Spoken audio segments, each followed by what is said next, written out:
Lee Lewis, the Welshman. I was looking for videos for my next YouTube video and I came across this story. Why are people like the following story? As an ex-nurse, I found this story particularly troubling. The satanic spirit feels it's on the rise. Almost being homeless myself, I felt the need to report on the story. The following story has corruption, falsifying records, no surprise there, I've seen it firsthand. Homeless people haven't got enough money for the next meal. Thinking about where to sleep next. Constantly watching for people that may spit, hit, rob, and like this report, even our first responders show disrespect. The very people that should be empathetic and protecting these vulnerable people are in fact the aggressors and the abusers. How can some people live with themselves? Speaking about myself, I have also been in this position where you're at the mercy of these people. I've seen this myself as a nurse and also on the receiving end as a patient, and also when I lived in a hostel. I've seen all this happen and it's rife and it makes me sick to my stomach. These are people, and these people have been just thrown under the carpet, dismissed and forgotten about. I have 2 interviews here, so stick with me and thank you very much. Please care, share and like. Viewer discretion is advised. Thankfully not everyone's like this. Rebecca Lopez from Dallas reports. He set one right here in front of the engine somewhere, so I got out to go kick it out because it was small before it got big, and that's when he got up and started charging. Dallas police and sheriff's deputies responded to arrest Vess, but before they could get him into custody, this happened. You hear and see fireman Cox tell Vess to get up, and then he kicks Vess in the head. Look at this, just disgusting. Guys, comment below, what do you think? This just makes my blood boil.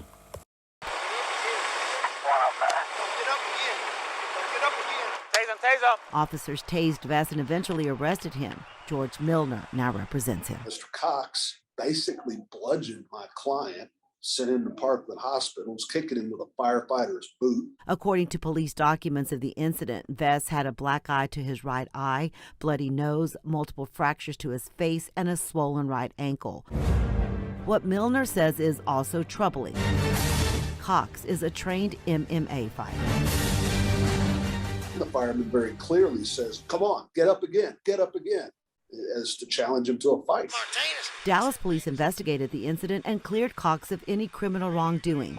The detective determined there were not enough elements for a crime.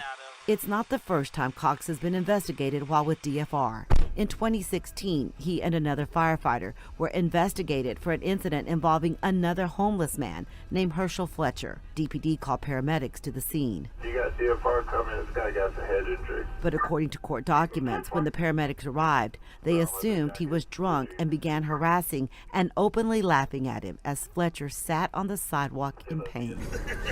In this dash camera video obtained by WFAA, you can hear them laughing in the background as Fletcher tries to spell his name. It was used as evidence in this case. My eyes are burning. No way that's a name. What's his name was? Leather? Absolutely demonic. We don't need people like that out on our streets. According to court documents, Mr. Fletcher has schizophrenia and a speech impediment. He had just been robbed, assaulted, punched in the head, causing him to fall and hit his head on a wall. Mr. Fletcher was taken to jail instead of the hospital for treatment. Can you get up, Mr. Fletcher? Yeah. Stand up. Records show he died of slow brain bleed caused by his head injuries. The paramedics were not held criminally responsible for his death, but were indicted for falsifying a report to cover up their failure to render aid at the scene. Cox ultimately pled guilty and received 12 months probation. I do the things in my life I do because of Jesus Christ. He's my rock.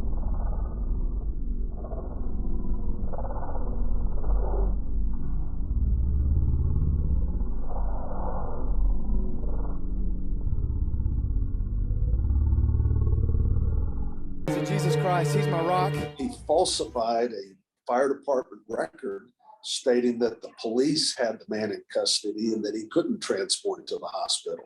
Well, that was a lie, and that was shown on the video. He had fought one of firefighters. The fire department did not comment because of pending lawsuits involving both these incidents. Cox's attorney also declined to comment. After 4 years, 2 investigations, and this video going public, Cox was recently placed on administrative leave while the fire department investigates. In Dallas, I'm Rebecca Lopez. I feel for this kid. On the streets, nothing. He's got absolutely nothing. And what do these people do? Abuse them. Disgusting. You should be ashamed of yourselves. What gives you the right to do this? You should be in a jail cell now, thinking about what you've done.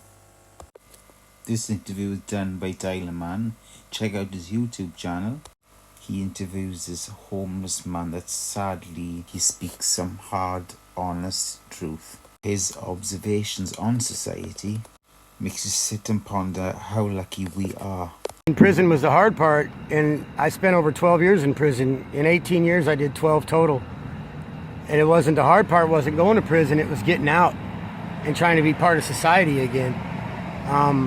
Because at one time I was a contractor. I had 4 employees, 3-bedroom house, blah, blah, blah, blah, blah.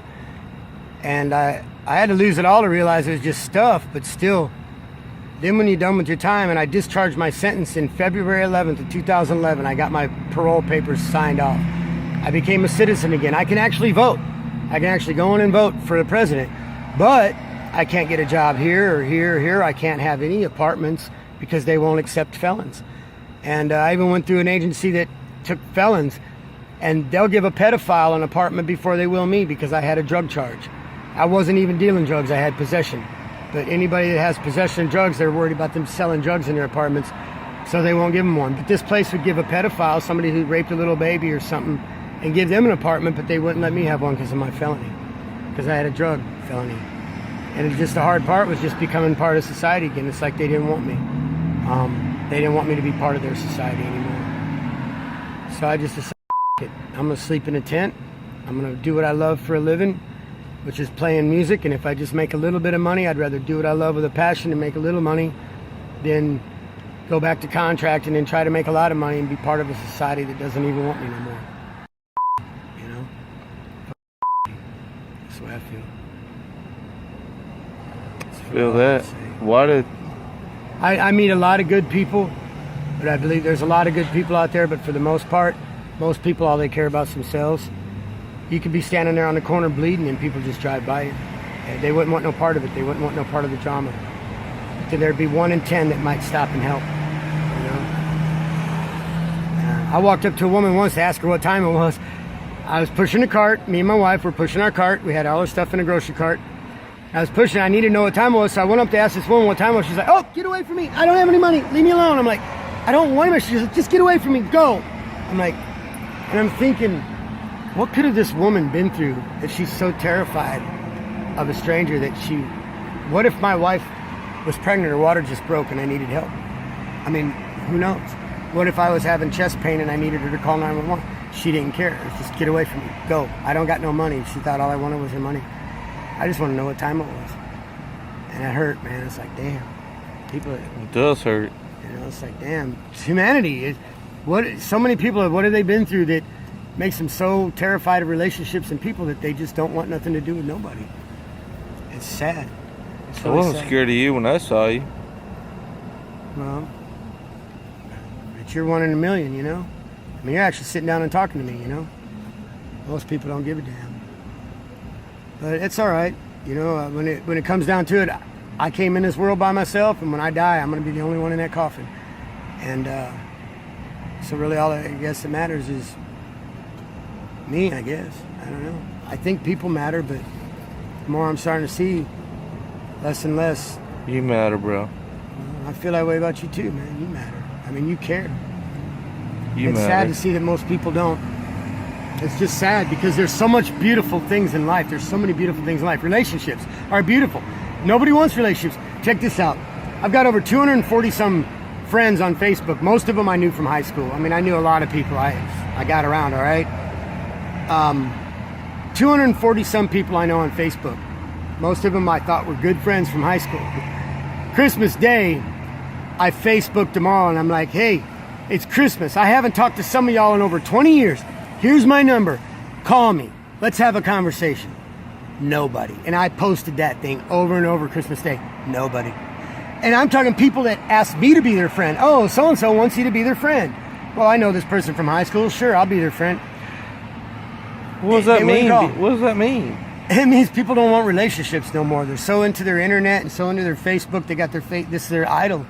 Internet's becoming an idol, man. It's like people don't want relationships. They want the kind of relationships where they can be who they want to be and be who they are. You know, instead of being who they are, be who they want to be and pretend to be. Oh yeah, I'm 6'4" and I got dark hair and blue eyes and big shoulders, but then I can't ever meet this person because I don't look like that, you know? And most people on these internet relationships, man, a girl, my high school sweetheart, I hooked up with her on Facebook, contacted her, hey man, let's meet. Well, she gave me her number. She's like, well, look, just text me. I really don't have time for conversations no more.